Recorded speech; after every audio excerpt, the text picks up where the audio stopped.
چلتے ہیں اسلام آباد، جہاں پر عمران خان میڈیا کے نمائندوں سے گفتگو کر رہے ہیں۔ آپریٹ کر سکتے ہیں اور ایک طرف جو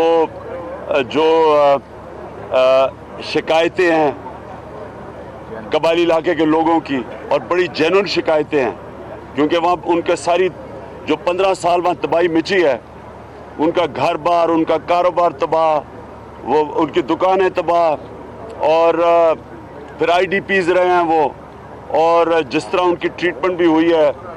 اس لیے اس خلا کو پر کرنے کے لیے صرف ایک طریقہ تھا کہ فوری طور پہ مرجر کیا جائے اور پھر وہاں لوکل گورنمنٹ الیکشن کروایا جائے اور ڈیولپمنٹ کی جائے، پیسہ خرچ کیا جائے تاکہ لوگوں کو روزگار ملے، وہاں پروجیکٹ شروع کریں۔ اور اس وقت صرف اور صرف اس لیے یہ جو گورنمنٹ نے 2016 شروع کی تھی فاٹا ریفارمز، صرف اور صرف اس لیے وہ نہیں ہوئی کیونکہ اچکزئی اور فضل الرحمان کی وجہ سے، اور اس لیے ایک بڑا خطرناک سیناریو۔ تو ہم نمبر 1 چیز یہ، نمبر 2 ہم نے یہ جو فیصلہ کیا آج کہ جن لوگوں نے، ہم پوری تحقیقات کر رہے ہیں، ہم اپنے وکیلوں سے بات چیت کر رہے ہیں، جن لوگوں نے اپنی سینٹ میں ہمارے ایم پیز نے ووٹ بیچی تھی، ہم جس وقت ہم مطمئن ہو گئے اپنے وکیلوں سے کہ ہم ان کے اوپر کارروائی کر سکتے ہیں، ہم ان سب کو پارٹی سے نکالیں گے۔ ہم نے یہ فیصلہ کیا کہ جتنا مرضی لوگ کہتے ہیں نقصان ہو الیکشن میں، کوئی ہمیں فرق نہیں ہے، ہم نے ان لوگوں کو نکالنا ہے۔ جیسے ہی ہمیں ایک اندازہ ہو گیا کہ ہمارے پاس اتنی کانسیکوینشل ایویڈنس اتنی ہے کہ ہم ایکشن لے سکتے ہیں۔ تیسری چیز ہم نے فیصلہ کیا ہے، اور یہ سب سے امپورٹنٹ میٹنگ کا مقصد یہ تھا کہ 29 اپریل کو ہم مینار پاکستان میں انشاءاللہ ایک ایسا جلسہ کر رہے ہیں سب کو بتانے کے لیے کہ پبلک کس کے ساتھ ہے۔ اس جلسے کا مقصد ایک ہے کہ جس طرح کی اٹیک کیے گئے ہیں پاکستان کی سپریم کورٹ کو، جب سے انہوں نے ایک مافیا کے خلاف فیصلہ دیا، ایک انسان نہیں ہے نواز شریف، ایک نظریہ نہیں ہے، ایک مافیا کا نام ہے۔ انہوں نے جس طرح سپریم کورٹ کو ڈسکریڈٹ کرنے کی کوشش کی ہے، اس پہ میڈیا ہاؤسز کو ساتھ ملایا، پیڈ اینکرز نے ان کی مدد کی، پیڈ کالمنسٹ نے ان کی مدد کی، انہوں نے اس پہ ملک کا سٹنگ پرائم منسٹر نے مدد کی، کہ کبھی ہوا ہی نہیں ہے کہ پرائم منسٹر اپنی عدلیہ کے اندر اپنے سپریم کورٹ کے خلاف جا رہا ہے ایک کرپٹ مافیا کو بچانے کے لیے۔ اس پہ ان کے وزیر سارے شامل تھے، اور وزیر کیسے کہ اب خواجہ آصف، جس کا ہائی کورٹ کے سامنے، اسلام آباد ہائی کورٹ کے سامنے پتہ چلا ہے کہ 16 لاکھ روپے مہینہ تنخواہ لے رہا تھا ایک کمپنی سے جس کا ملازم تھا وہاں، اور وہاں اس کے بعد بینک اکاؤنٹ پکڑے گئے ہیں جو ہائی کورٹ کے سامنے رکھے گئے ہیں، اور جدھر منی لانڈرنگ کی جا رہی تھی بینک اکاؤنٹ کے، اپنی بیوی کو نیو یارک کے اکاؤنٹس میں کروڑوں روپیہ بھیجا جا رہا تھا۔